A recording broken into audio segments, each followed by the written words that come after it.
boa noite a todos. Boa noite.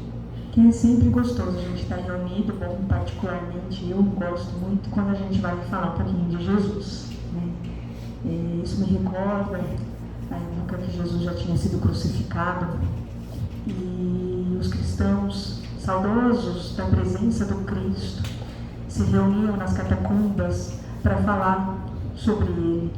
E hoje nós estamos aqui, nós também temos a saudade do Cristo, a saudade do amor vivo entre nós. E hoje, em especial, eu trouxe uma parábola, né, que é a parábola do rico e o Lázaro, que a gente encontra lá em Lucas 16, do versículo 19 ao 31. É uma parábola que a maioria das pessoas conhecem, a gente tem essa parábola dentro do Evangelho segundo o Espiritismo e suas explicações.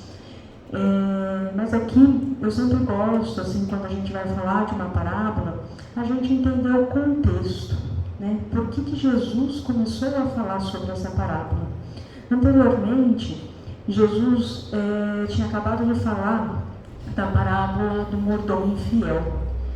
Essa parábola ela é bem desafiadora, né? Nós estudamos lá no NEP e ela traz um conceito bem desafiador quando a gente a lê, né? Mas isso vai instigando a gente conhecer mais e entender as palavras de Jesus. E após ele terminar essa parábola, que foi dita mais para os discípulos que efetivamente para outra população, porque você pode perceber que toda vez que Jesus começa uma parábola, alguma coisa nesse sentido, ele fala para quem ele está se comunicando. Então tem algumas parábolas que ele fala assim, ele falou para os discípulos. Tem outras parábolas que ele começa assim, ele falou para a multidão. Outras parábolas ele falou para os fariseus, saduceus. Sempre tem uma designação antes para quem era dita essas parábolas. E essa primeira parábola do mordomo infiel, como ela já tem o contexto de quem já tinha um pouco mais de conhecimento sobre o que o Cristo pregava, foi dita para os discípulos. E claro que tinha fariseus, saduceus da época que determinavam e tinham um grande conhecimento sobre a Torá, né, as leis divinas. Eles compreendiam o que Jesus estava querendo dizer nessa parábola, mas não queriam incorporar essa ideia porque exigiria deles uma transformação e uma mudança, que eles naquele momento não estavam preparados ainda, né? Então, depois que Jesus fala sobre essa parábola, os fariseus, que eram avarentos, ouviam todas essas coisas e zombavam dele, né? Eles não queriam entender o contexto daquela parábola, muito menos aplicá-la, né?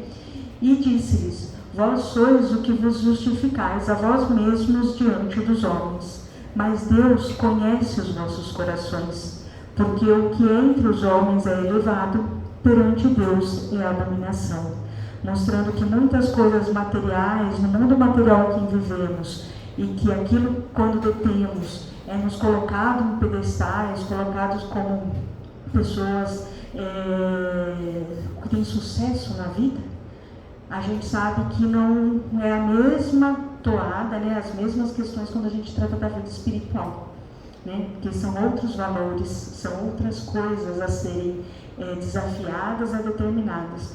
Não que a gente não possa ter sucesso na vida material com o nosso esforço, com o nosso trabalho, mas saber que aqui, quando a gente tem as coisas materiais, a gente já recebe aqui. Se a gente quer adquirir as coisas espirituais, nós precisamos também trabalhar aqui para obtê-las. E aí, Jesus, querendo agora conversar com esses fariseus, ele começa a parábola do rico e Lázaro. A parábola em si começa, né? Ora havia um homem rico e vestia-se de púrpura e de linho finíssimo e vivia todos os dias regalado e esplendidamente. Havia também um certo mendigo chamado Lázaro, que jazia cheio de chagas à porta daquele, e desejava alimentar-se com as migalhas que caíam da mesa do rico, e os próprios cães vinham lamber-lhe as chagas. Então, nesse primeiro contexto, a gente já consegue identificar duas pessoas aí, né? A gente tem um homem rico, que ele não dá um nome, né? Ele fala um homem rico, né? Então, muitas vezes, a gente pode se identificar com esse homem rico, né? Colocando nosso nome ali, porque muitas vezes a gente pode estar nessa postura em alguns momentos de nossa vida, mas o mendigo ele dá o nome de Lázaro. E a gente vê que o mendigo ele não era só carente de questões materiais, ele tinha uma doença, porque os cães lambiam-lhe as chagas. Então ele não era só mendigo, ele tinha uma doença ali que muitas vezes poderia impossibilitar do trabalho digno, né, naquele ambiente. E ele rogava a esse homem que ele tinha em abundância, né, e ele não conseguia nem o que caía da mesa desse rico. Porque muitas vezes a gente fala de caridade, dessa questão de auxiliar o próximo, mas a maioria das vezes que nós estamos fazendo essa caridade, nós estamos dando do nosso supérfluo, né? A gente pega lá uma roupa, pega uma comida, mas a gente não fica sem comer para ofertar para outra pessoa, né? Então ainda a gente está dando sobressalente, né? A gente ainda não oferta além daquilo. Então aqui a gente tem um rico que nem isso fazia, nem o sobressalente ele deixava cair na mesa, né? E os cães poderiam ter acesso, mas o Lázaro não. E aí o que ocorre?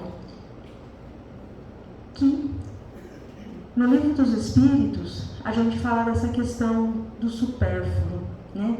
Da lei de uso e desuso, né? E aí a gente vê uma pergunta do Livro dos Espíritos que ele fala assim: tendo doado ao homem a necessidade de viver, Deus lhe facultou em todos os tempos os meios de o conseguir? Certo, e se ele não os encontra, é que não os compreende. Não fora possível que Deus criasse para o homem a necessidade de viver, sem lhe dar os meios de consegui-lo. Essa é a razão por que faz que a terra produza de modo a proporcionar o necessário aos que habitam, visto que só o necessário é útil, o supérfluo nunca é. Então, muitas vezes uma pessoa, ela se sente que ela tem dificuldades e tal, mas às vezes o necessário ela tem, mas ela quer o supérfluo. E nessa gana do supérfluo, ela não consegue ser feliz com o necessário, né? E a gente nessa sociedade acabou criando, né, várias necessidades que antes a gente não tinha, né? Hoje é difícil a gente ver uma pessoa sem um celular, né? E antigamente a gente vivia sem celular, não tinha problema nenhum, a notícia chegava, não tinha nada que, né, desesperador, né? Mas hoje a gente criou essa necessidade, né, de que tem que estar online 24 horas por dia, tem que estar atento à família, as pessoas ao nosso redor 24 horas por dia. Se não tem notícia, começa a entrar em ansiedade, né? E quem é de uma época em que o celular não era, né, assim, tão fácil, né, não existia, depois não era tão acessível, sabe que se vivia, né? Se vivia, as pessoas se conviviam e não tinha, não é uma coisa imprescindível, mas hoje, para muitas pessoas, elas não conseguem viver sem hoje, né? Geram uma certa ansiedade, uma certa situações. Então, tudo é um exemplo do celular, que é uma coisa bem simples da gente entender, mas a gente também cria outras coisas que são supérfluas na nossa vida, mas que para nós a gente coloca na posição de necessidade, e isso gera para nós sofrimentos e aflições sem necessidade, né? E aí, lá no 707, ele fala assim que é frequente a certos indivíduos faltarem os meios de subsistência, ainda quando cerca a abundância. A que se atribui isso? Ao egoísmo dos homens, que nem sempre fazem o que lhes cumpre. Depois, e as mais das vezes, devem-no a si mesmos. Buscai e achareis. Essas palavras não querem dizer que para achar o que deseja, basta que o homem olhe para a terra, mas que é preciso procurá-lo, não com indolência, e sim com ardor e perseverança, sem desanimar ante os obstáculos, que muito a miúde são os simples meios de que se utiliza a providência para experimentar a constância, a paciência e a firmeza. Interessante a gente ficar nessa para experimentar a constância, a paciência e a firmeza. A gente às vezes tem momentos de escassez, para a gente desenvolver essas virtudes, né? Mas muitas vezes a gente não consegue desenvolvê-las porque a gente entra no sentimento de revolta, no sentimento de desgosto, nos vários outros sentimentos, e a gente esquece de exercitar aquilo que a experiência vem nos convidar a exercitar. E aí, o que aconteceu é que o mendigo morreu e foi levado pelos anjos para o seio de Abraão. O termo seio de Abraão quer dizer que ele foi para o paraíso. Para os judeus ele entendia nesse sentido, ele foi para o paraíso, ele foi em um lugar bom. E morreu também o rico e foi sepultado. Olha que interessante, ele foi sepultado, quer dizer que ele foi morto, porque a vida dele era material. A partir do momento que a matéria dele morreu, ele morreu, efetivamente, porque ele não tinha vida espiritual, diferentemente de Lázaro. E a gente vai ver essa posição de Lázaro também, porque tem muitas pessoas que às vezes vivem na escassez, mas também não se portam como Lázaro, de forma resignada, de forma paciente, passando por aquela situação. E no Hades, né, que seria, para os judeus seria onde a gente enterra os mortos, ergueu os olhos, estando em tormentos, e viu ao longe Abraão e Lázaro no seu seio. Então a gente vê que o rico, após o desencarne, está numa posição e que Lázaro está numa outra posição. Essa é o que Jesus está contando.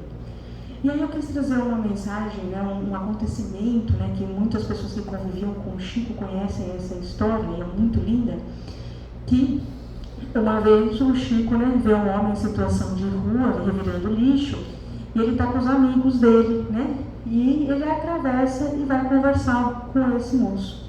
Chico conversa, abraça o irmão, Chico fica em silêncio, os amigos, depois ele volta, e continua a caminhada junto com os amigos, mas ele vai em silêncio. E aí, um chega e fala, nossa, triste, esse espírito inferior. A gente já, porque ele é mendigo, ele é inferior. A gente já predetermina, porque a gente tem os nossos olhos materiais. A gente não tem o olho espiritual daquele ser.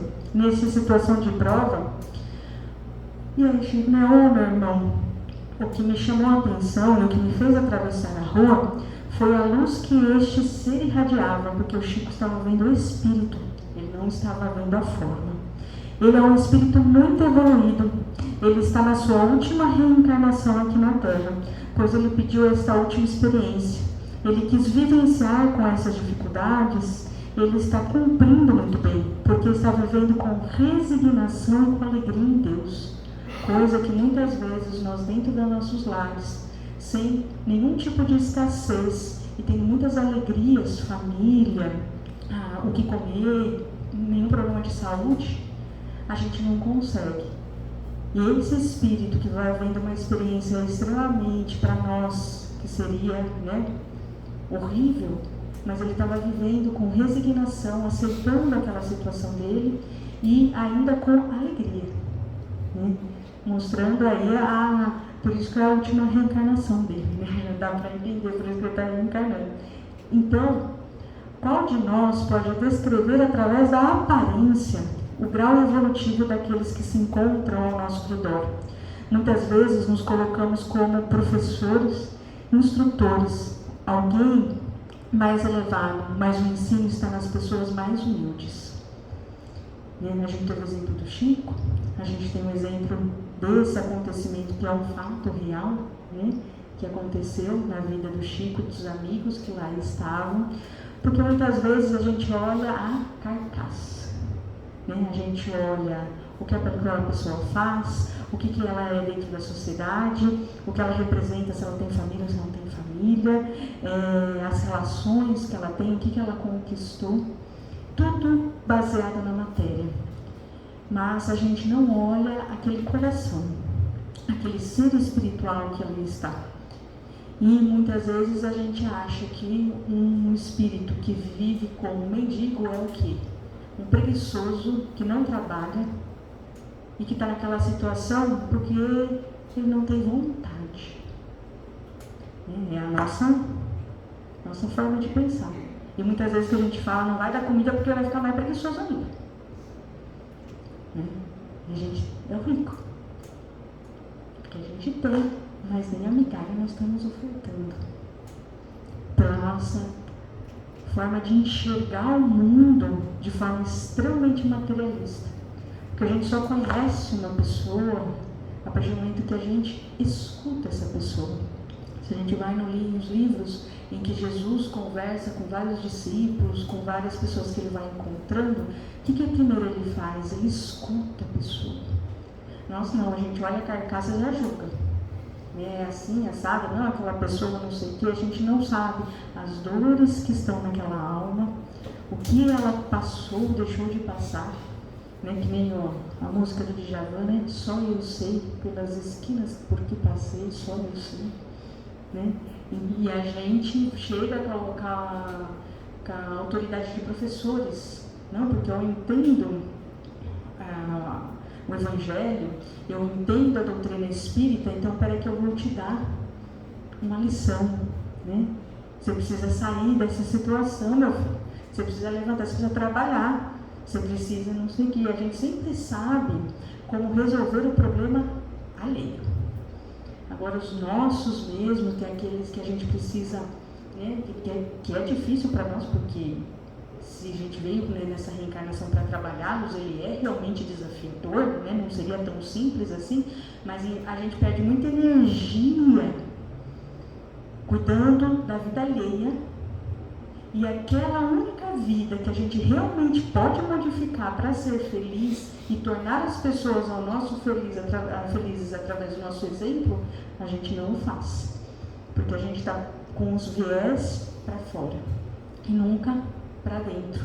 E a doutrina espírita, ela fala, né, qual é uma forma mais fácil de eu vencer as minhas paixões, né, a gente tem aquela velha pergunta, né, e os filósofos já o disseram, conhece-te a ti mesmo. E a gente conhece muita coisa. A gente conhece uma profissão de forma bem intrínseca, de tudo que envolve aquela profissão. Dentro de uma religião a gente conhece tudo, mas se alguém perguntar para você quem é você, a gente tem uma dificuldade imensa de responder. Ou a gente vai para os rótulos. Eu sou médica veterinária, eu trabalho na área de cardiologia, eu faço ecocardiografia nos animais. Não, você não é isso. Isso é um meio de vida, assim. Quem que você é? Não, eu sou espírita. Não. Eu quero saber quem você é. E a gente tem uma imensa dificuldade de responder. Porque a gente sempre está com viés material.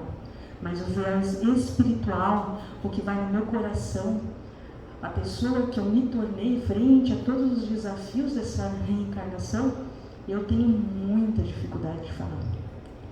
Que dirá até de falar uma coisa assim que seja boa, né? Eu posso falar, não, eu tenho facilidade de estudar e passar, né, essa oratória, tenho essa facilidade. Tá bom, isso é uma característica sua. Mas e aquilo que machuca, aquilo que fere, as nossas sombras? Porque Paulo de Tarso fala, né, que a gente é forte nas nossas fraquezas. Aquele que não conhece as suas fraquezas e os seus limites não consegue ser forte. Olha que, a gente, se não me engano, está em Romanos isso, essa frase de Paulo de Tarso. Ele é forte quando ele é fraco. Porque quando a gente é fraco, a gente entende as nossas limitações. E a gente não vai exigir de nós algo que a gente não pode ofertar. E muitas vezes a gente não quer ofertar algo que não há em nós, e é aí que a gente embanana toda a nossa vida, né? Porque a gente tem que, para manter esse nível de persona que eu criei, me exige muito esforço. E às vezes nem é o que eu queria ser, mas é o que às vezes os outros esperam de mim, e eu fico mais preocupada em agradar o outro do que agradar a Deus. E essa é a grande dificuldade nossa. A gente precisa aprender a agradar a Deus, a deitar toda vez à noite e perguntar, Senhor, a minha consciência como está para consigo? O que eu acertei, o que eu errei, o que eu posso melhorar, o que não deu certo, o que deu. Não é uma questão de julgamento, é questão daquilo que eu preciso verificar, que eu preciso crescer. Olha, aqui eu estou falhando, aqui eu estou com muita dificuldade. Preciso ficar mais atenta nesse campo aqui, porque aqui eu acabo deslizando. Então não é o acertar ou errar, né? Porque a gente fica muito no aceitar, acertei hoje, eu errei hoje. Não, essa continha não é da matemática, né? É algo muito mais além, envolve muito mais o esforço, a vontade, o querer acertar. E a gente vê isso dentro do Evangelho segundo o Espiritismo, né? Que o problema não é o ato, mas sim a intenção. Porque duas pessoas podem cometer o mesmo ato, só que uma pessoa comete por amor. Ela acha que ela está ajudando aquela pessoa. E outra comete por vingança, por ódio, porque vê que ela ouviu a pessoa cair. Então o problema não é o ato em si. O problema é com que intenção você fez aquilo. E aí, a gente vê e percebe que a gente precisa mudar o nosso olhar. A gente precisa parar de olhar as pessoas na parte material e começar a olhar a pessoa no seu coração, naquilo que ela tem a ofertar. Jesus sempre conseguia ver o lado bom das pessoas. E tem uma mensagem muito bonita do Emmanuel que ele fala assim: olha o lado bom das pessoas, porque ao olhar o lado bom, isso vai despertar nela o olhar o seu lado bom. E se eu olho os defeitos, o que eu vou despertar no outro? Ele olhar os meus defeitos. E aí a gente vai ficar naquela briga, porque como todos somos imperfeitos, a gente sempre tem um defeito, então vai ser um apontar de defeitos. Porque não vamos mudando o viés para ser um apontar de coisas que já conseguimos crescer e desenvolver. E aí, continuando a parábola, ele fala: clamando disse: Pai Abraão, tem misericórdia de mim e manda Lázaro que molhe na água a ponta do seu dedo e me refresque a língua, porque estou atormentado nesta chama. Disse, porém, Abraão, filho, lembra de que recebeste os teus bens e de tua vida, e Lázaro somente males, e agora é este consolado e tu atormentado. Uma característica que eu percebi meditando sobre essa parábola é que em nenhum momento o rico faz uma ação do que ele precisa fazer. Ele está na posição de rico, ordenando que os outros façam algo para aliviar os seus anseios. Então, em nenhum momento ele chega e fala, que a gente muitas vezes não faz isso com Jesus, né? Quando a gente faz oração, o que a gente faz? Senhor, me livra dessa situação. A gente quer que Deus resolva os nossos problemas. Mas em nenhum momento a gente pergunta para Deus: Senhor, o que você quer que eu aprenda com isso? Por que você me trouxe essa experiência? O que eu preciso aprender, burilar dentro do meu ser? Por que você me convidou a passar por essa situação? A famosa frase: Senhor, o que queres que eu faça? A gente vê a posição do rico como: olha, já que eu estou aqui numa situação pior, Lázaro está numa situação melhor, fala para ele descer aí e vir me socorrer. Que a gente faz isso, né? Manda aí a espiritualidade, meu anjo bom, né? Todo mundo tem que resolver o meu problema. Mas eu solucionar internamente o que me levou até essa condição e o que eu tenho que aprender e mudar, aí daí já... E aí depois a gente fala que o mendigo é preguiçoso, que não trabalha. Não, a gente parece que está nessa mesma situação do mendigo internamente. E aí, tem uma mensagem no livro Bezerra, Chico e Você, Bezerra de Menezes, no capítulo 51, que ele vai falar de dinheiro e carências. E ele fala assim: filhos, quando puderdes semear a felicidade para os vossos irmãos na terra, quanto nos seja possível, sirvamos. Tempo é também o depósito de Deus em nossas mãos. Aqui na vida espiritual não se vos perguntará quanto aos títulos que usastes nessa ou naquela esfera de atividade humana, e sim sereis inquiridos quanto às dores que atenuaste, às lágrimas que suprimistes. Amemo-nos. Tudo é bênção quando convertemos as lutas e os valores do mundo em bênção para a vida. Abençoemos a nossa oportunidade de trabalhar. Aqui a gente vê novamente Bezerra nos convidando, porque a gente não veio para esse planeta para ser servido. Nós viemos aqui para trabalhar e burilar. A partir do momento que eu fico rogando que o mundo me sirva, que as pessoas me sirvam, eu vou ter as consequências desse rico. Eu vou desencarnar. E a gente vê dentro da doutrina espírita vários exemplos de espíritas extremamente trabalhadores que desencanaram e chegaram do lado de lá rogando, com certa até arrogância, situações que eles não construíram aqui na Terra. E aí o maior exemplo que a gente tem é o livro Voltei, de Jacó. Se a gente olhar a biografia, né, dele quanto presidente da Federação Espírita, e quanto não só como presidente, mas também como homem da sociedade, o quanto ele fez, a gente fala, nossa, eu não fiz nem metade, né, se a gente for olhar.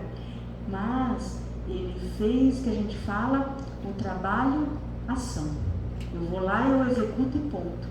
Nós precisamos aprender a fazer o trabalho-serviço, que a gente dá de nós, a gente se entrega naquela situação. Porque isso sim nos transforma. Mas aquilo que a gente faz como um robô, a gente está vendo o que a inteligência artificial vai fazer, né? O que a máquina já fez. Quantos serviços ela já substituiu do homem e quanto mais vai substituir? Porque nós não somos máquina. A máquina fará isso, às vezes de uma forma até muito melhor e mais eficiente. Mas o trabalho-serviço, uma máquina nunca vai conseguir fazer. Porque uma máquina é lógica, 2 mais 2 mais 4.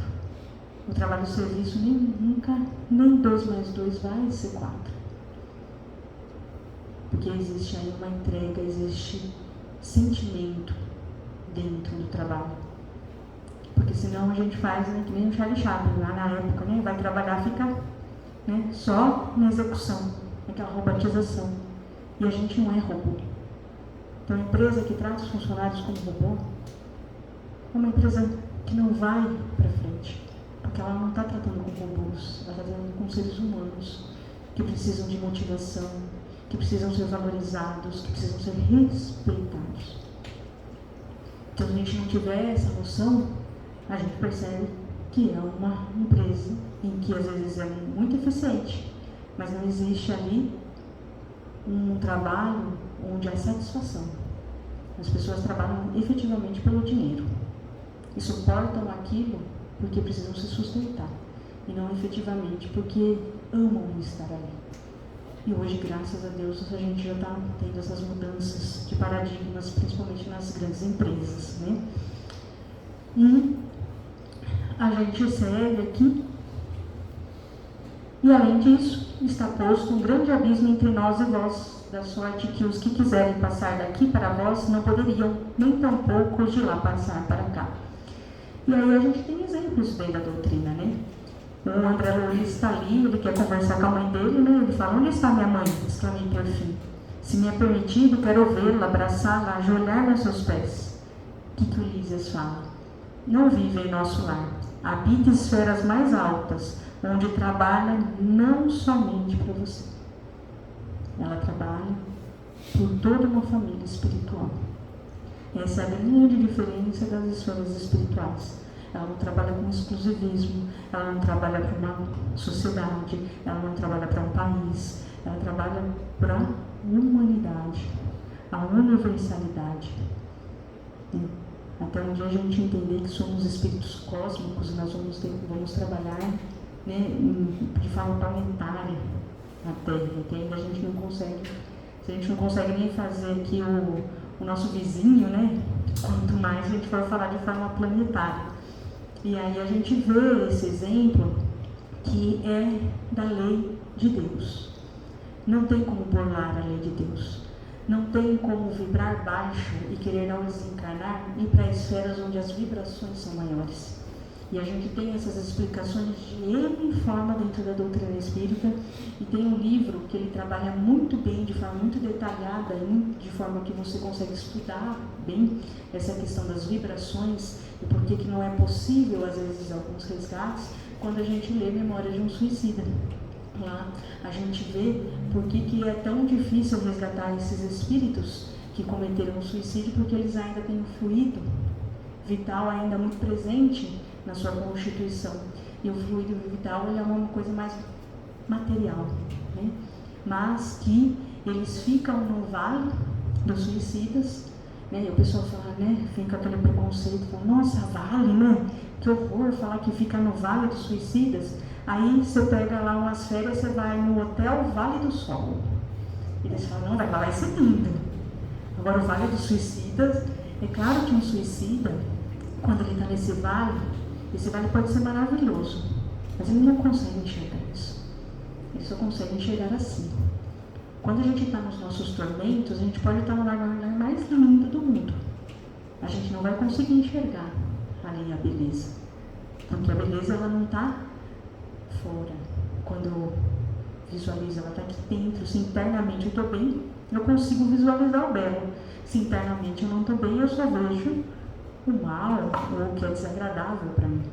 E lá eles ficam, lá tem uns aparelhos que a partir do momento em que ele depura todas essas energias, automaticamente os lanceiros de Maria vão buscá-lo e socorrer. Não importa se ele merece ou não merece, é falado assim no livro. Não importa se eles merecem ou não merecem, eles são resgatados. Porque Deus é misericordioso. Ele vai aonde for necessário para buscar os seus filhos. E Jesus nos disse isso. Nenhuma ovelha minha será perdida. Então você pode desistir de você, mas Jesus não desiste, porque Ele sabe da sua destinação. E Ele sabe que você vai chegar lá. Não importa o tempo. Então, a gente percebe que existe sim uma lei que, se eu quero, ao desencarnar, tentar alçar lugares mais altos, eu preciso vibrar de forma mais alta. E o que seria vibrar de forma mais alta? O meu pensamento, ele tem que estar vibrando coisas boas, positivas, elevadas. Agora, se eu fico vibrando baixo, não tem como. Pode vir aí, né, qualquer falange tentar nos levar para lugares maiores, a gente não consegue. A gente vê isso também muito nas reuniões mediúnicas, né? A gente está lá, começa a conversar com um amigo ali, com o irmão, aí tem uma hora que a gente fala assim, sua mãe está do lado, olha, do lado tem uma pessoa, e ele não consegue ver. Por quê? Porque ele está fechado nele. Aí você começa a conversar, começa a tirar ele daquela coisa só ele, ver uma coisa mais elevada, aí ele fala, agora eu tô vendo. A pessoa sempre esteve lá. Você estava esperando ontem mudar o padrão vibratório para poder enxergar. E será que também não acontece isso com as nossas provas? Será que as provas não estão esperando mudarem a partir do momento que meu padrão vibratório mude? Então, a partir do momento que eu mudo meu padrão vibratório, eu mudo a minha vida. A gente vê isso no livro Pensamento e Vida de Emmanuel. O que eu penso é a minha vida. Se eu mudo meu pensamento, minha vida muda automaticamente. Mas a gente tem um pouquinho de dificuldade de controlar os nossos próprios pensamentos. Quando eu vejo, a gente já está, né, coisa assim, a gente está andando na rua, alguém cortou a nossa frente, a gente vai xingando, se o cara responde, então, nossa, eu fico 3 horas discutindo com o cara nem sabe quem eu sou, de onde que eu sou, eu já estou lá, já passou o dia, meio-dia, eu estou lá discutindo, mas não é que ele fez errado, e não sei o que lá, porque a gente é muito assim, né? Quando os outros erram, a gente agora quando a gente erra, não foi bem assim, nós está um pouco distraído, né? E talvez eu falo que às vezes as pessoas cortam a frente da gente, a gente já cortou a frente. Quem dirige, se nunca cortou na frente de uma pessoa que não viu, que não sei o que, parabéns. Porque com certeza a gente já cortou. Um dia que a gente estava distraído, estava pensando, né, porque a gente nunca está dirigindo, a gente está pensando em um monte de coisa, né, a gente nunca está presente no que a gente está fazendo. E aí a gente faz isso. Só que como a gente muda, né? Quando sou eu que faço, quando é o outro que causa esse descontentamento para mim. E aí, né? Então, por mais que ele queira, não é possível ele sair de um local onde ele está vibrando pesado e ir para um local melhor. Isso dentro da doutrina espírita a gente vê bastante. E aí ele disse, né, rogo-te, ó Pai, que o mandes à casa de meu pai, pois tenho 5 irmãos para que lhes dê testemunho, a fim de que não venham também para este tormento. Então, de novo, ele quer que alguém resolva, já que não dá para resolver para ele, vou resolver para minha família, né? E ele não fala ali, vai e conta para todo mundo, não. Você vai lá, mas você conta só para minha família. Eu estou vivo, né? E a gente está dentro de uma doutrina que, se a gente precisar de mais provas de que existe uma vida depois dessa, aí a gente tem que ir para pensar, né? Porque a doutrina espírita, ela nos dá, né? Lê o livro Céu e Inferno. A gente lá tem várias situações de espíritos que desencarnaram de várias formas e as consequências, né? Então a gente está dentro de uma doutrina que a gente professa que existe sim. E aliás, não existe, que eu saiba, religião que não professe que existe uma vida por aqui. Pode ser que não tenha reencarnação, mas todos acreditam.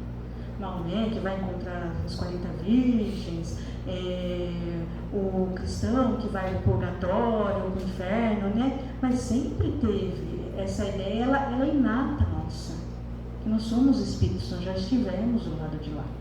A gente esquece, mas a gente já esteve.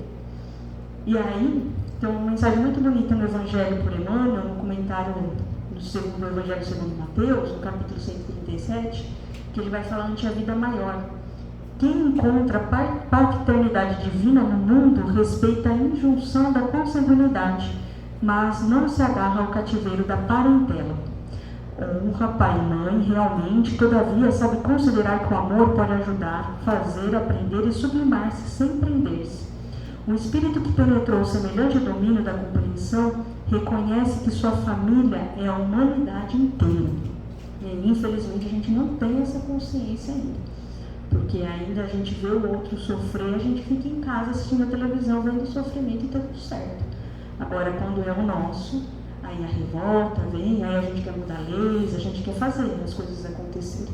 Mas enquanto ainda não está no meu mundinho, deixa a Gaza sofrer, deixa acabar com o país, ali está tudo certo, né? Eu continuo aqui, porque eu ainda não consigo ver todos como uma família de humanidade inteira, encontrando lá em toda parte as surpresas da vida em todos os ângulos do caminho, o interesse iluminativo em todas as facetas da jornada, o serviço em todas as linhas de atividade, o dever em todas as partículas do tempo, a bênção do céu em todos os caminhos da terra, o amor em todos os seres, a glória de ajudar em todos os instantes da luta e segue existência fora de alma aberta ao trabalho santificante, respirando a independência construtiva, livre ainda mesmo quando escravo de pesadas obrigações, feliz ainda mesmo quando o corpo se lhe cobre de chagas sanguinolentas, e sereno ainda mesmo quando a tempestade o convoque ao terror e à perturbação.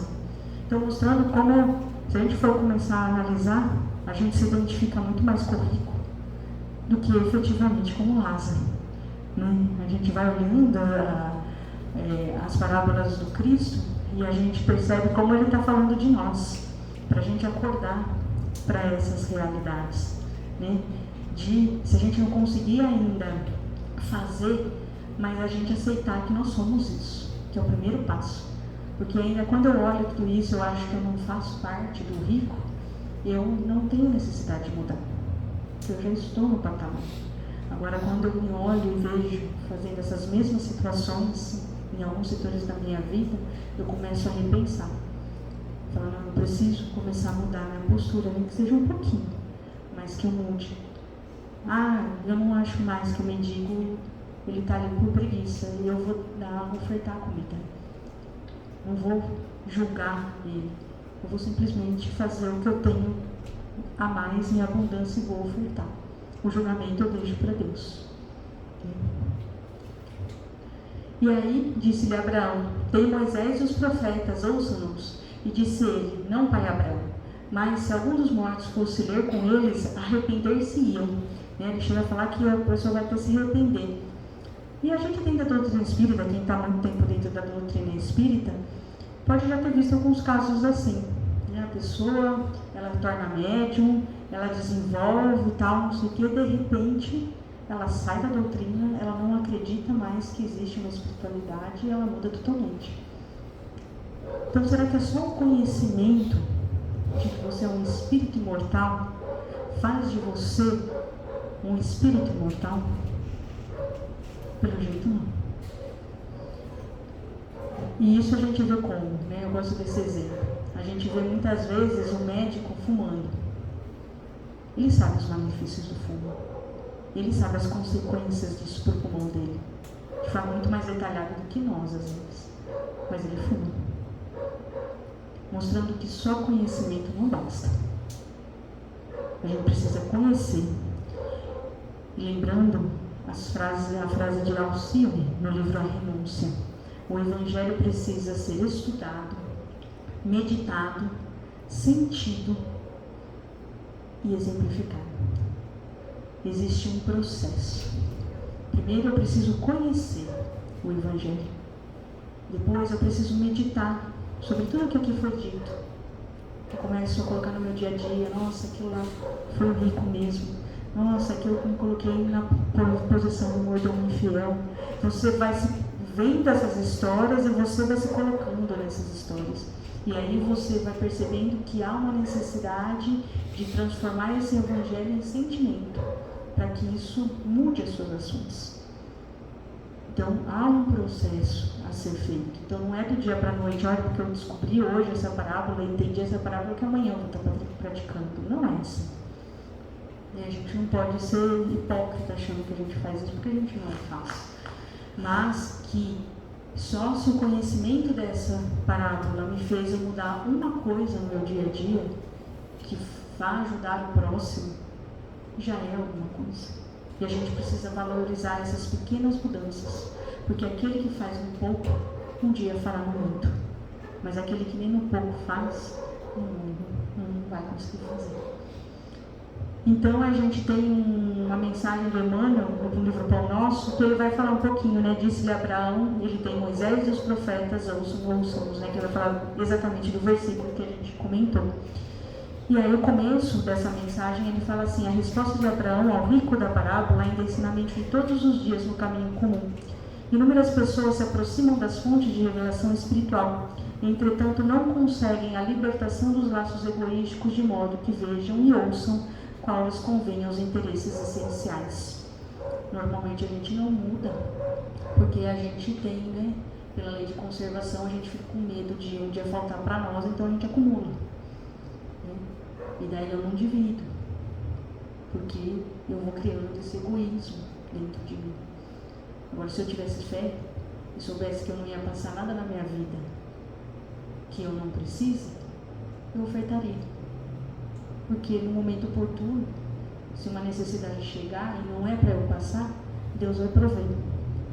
Mas a gente não tem ainda essa fé de entregar para Deus e entender que Ele cuida de nós. A gente tem o controle. E a gente não controla nada.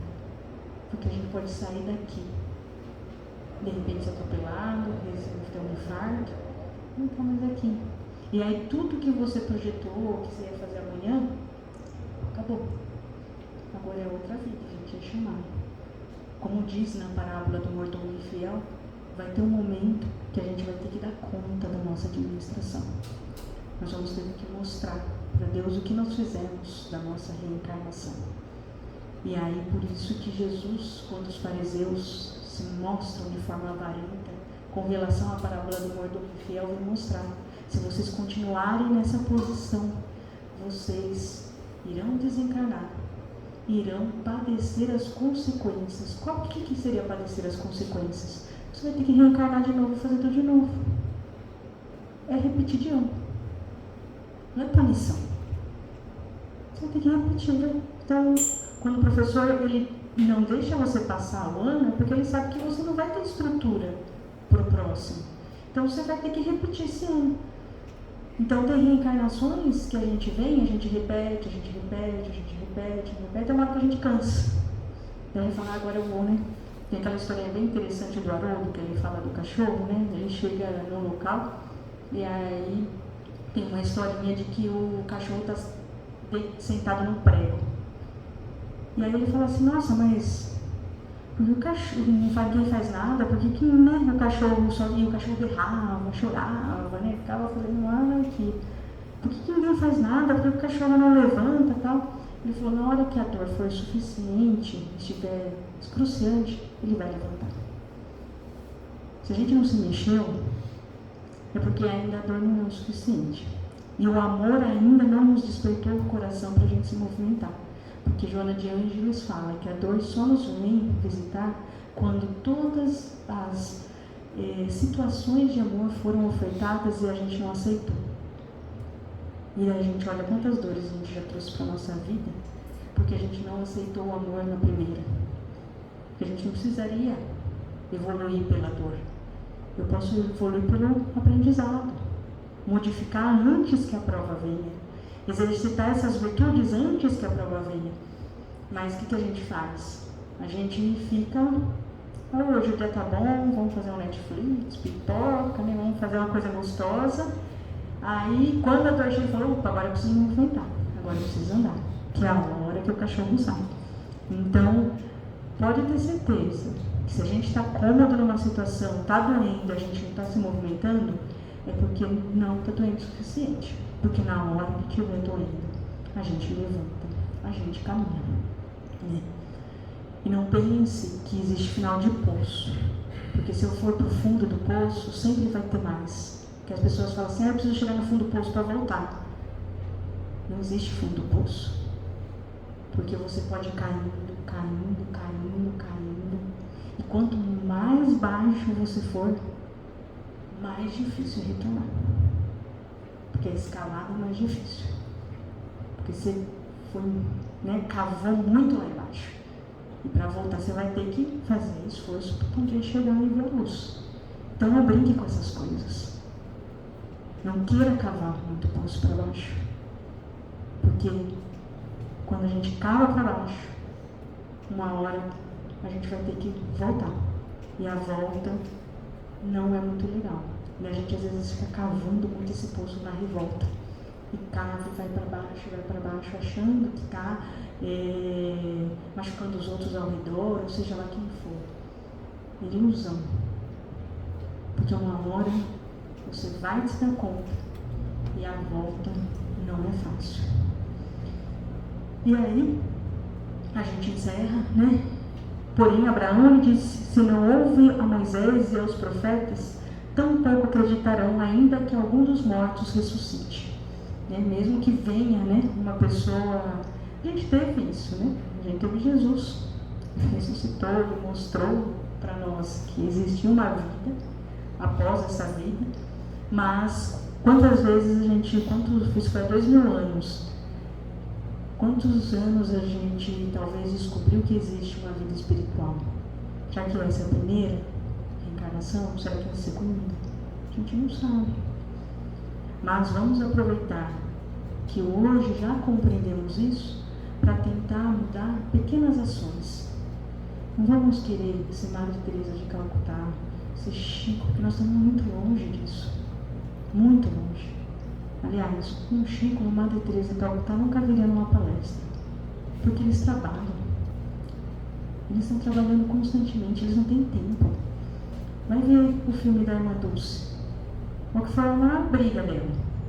Porque as freiras queriam que ela ficasse lá dentro rezando e ela não conseguia. Ela precisava ajudar aquela multidão lá fora que estava carente e necessitada. Ela era a freira rebelde, né? Ela saiu para fazer. Então essa é a característica de espírito de muita luz, porque ele vê a todos como uma humanidade. Todos são filhos, todos são mães, todos são pais, todos são avós, eles não veem distinção. E enquanto tiver dor lá fora, eles não conseguem sentar aqui e ouvir uma palestra, não conseguem. A evolução deles, eles já conquistaram. Nós precisamos fazer a nossa caminhada.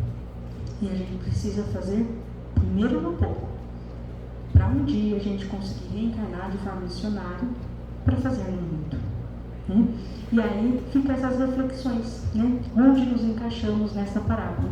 Será que a gente já conseguiria ter a condição de Lázaro? Ele sofreu de tudo quanto é forma, mas mesmo assim está resignado, aceitando aquela experiência como aprendizado. Ou não? A gente está mais na posição do rico, colocando em alguns momentos da nossa vida todas as posições que lá foram. E que isso serve como reflexão, para que quando a gente desencarnar, a gente não fique decepcionado onde a gente vai ficar. Porque nós não vamos alçar lugares muito altos. Se a gente for socorrido, se tiver alguém ali para nos ajudar, vamos dar graças a Deus. Já está ótimo. Que a gente não vá com a expectativa do Jacomelo, não vai com a expectativa do André Luiz, que não aceitava que não era suicida, né? A maior briga dele até alguma forma agora um espírito amoroso ir lá e conversar com ele de forma amorosa, aí ele aceita, mas até então ele não aceitava. E a gente tem histórias dentro da doutrina espírita que traz essas questões. E se chegar do lado de lá achando que fez muito. Se a gente acha que a gente faz muito, repensa. Porque a gente não faz muito. Mas se a gente só cumpre o nosso dever, aquilo que a gente se propôs fazer nessa reencarnação, para nós, como espíritos ainda em evolução, é muito. E fique satisfeito com isso. Não queira.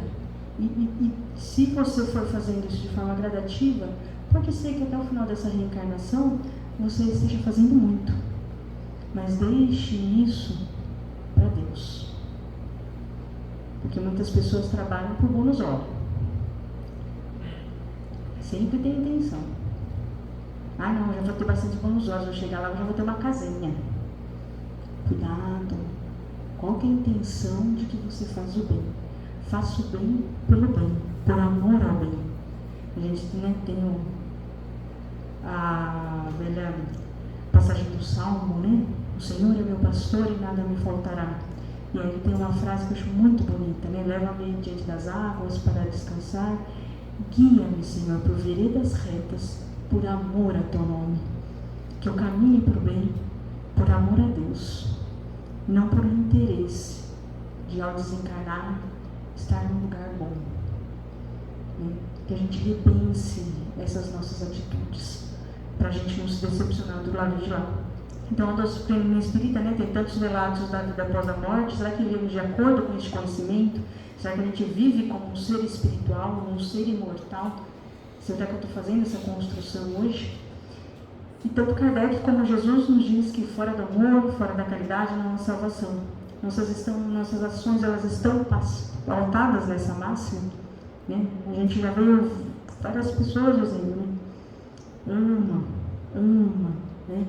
E eu falo, a gente tem muita facilidade de estar no ódio ou de receber o ódio. Mas quando alguém nos ama, a gente morre de medo. A gente foge. A gente repense isso. Porque a gente tem mais medo do amor do que da dor e do sofrimento. Então, que fiquem essas reflexões para que a palavra de Jesus esteja gravada em nossos corações, para que nos momentos tão necessários dos nossos espíritos como experiência da vida, que a gente consiga lembrar disso, meditar e, na hora, tentar usar o nosso livre-arbítrio de uma forma benéfica, amorosa e fraterna para com todos. Que assim seja.